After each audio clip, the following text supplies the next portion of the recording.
So I've been sanding the door, as you can see, and this is the first pass of the sanding process. I'm sanding with 180 and the door block.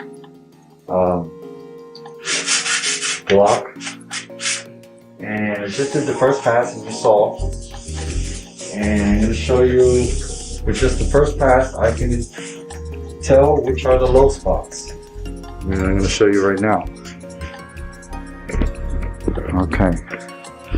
So basically, when I start sanding, this primer turns a grayish, charcoal grayish, and the primer is black. So anywhere where you see a little dark area, it means that that's a low spot. So here's a little bit here. That's definitely a low spot. Another low spot, one right here. There's one there. A little bit here, which can be sanded out, and then over here in this area. Now basically what I do is I just continue to sand in a crisscross pattern.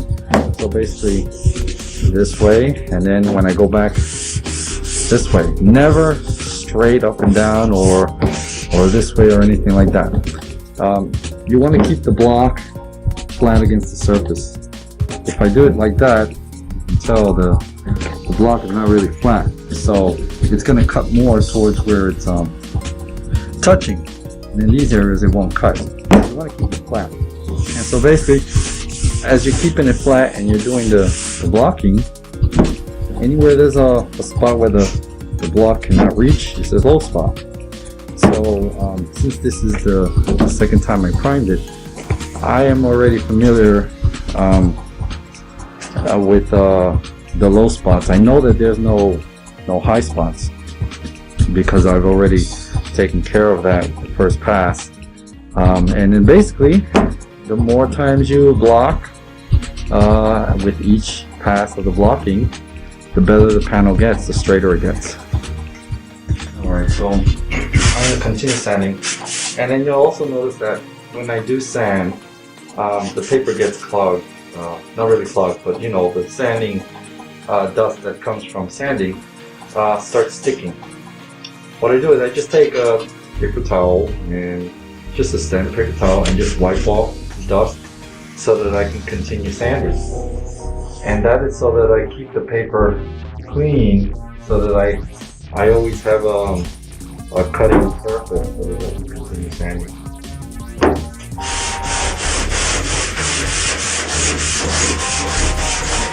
Now when I primed this floor panel, because I was already familiar with the low spots from the first pass, what I did was I put a little extra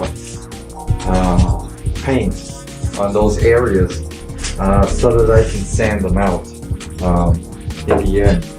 So basically, I did three full coats of epoxy. But after the 3 coats, I took the gun and whatever I had left in the paint gun, I just pretty much gave it a nice pass to thicken this area, so that, you know, all these areas, so that I can sand it down. Now when I'm going towards this body line, I want to make sure that I don't cut the body line. I want to make it so that when I'm sanding down, I want to keep the body line pretty sharp. At the end, of course, I'll cut it down so that it's not a peak or a sharp edge. But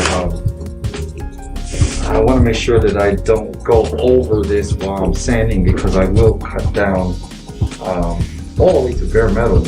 At any edge, if you're sanding and you go too much on the edge, you're going to cut the paint off a lot quicker. So you'll notice that as I get to the body line, I try to take care not to go past that area. Now you can always take a piece of tape and put it across the body line, and that way it's your guide so that you don't go past it, and therefore cutting the body line to eliminate it, eliminate its sharpness. but that's just a preference.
Okay, let's show you the progress.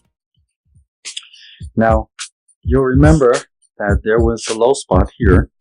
And as you can see, I was able to sand it out. You can also see that I got to bare metal.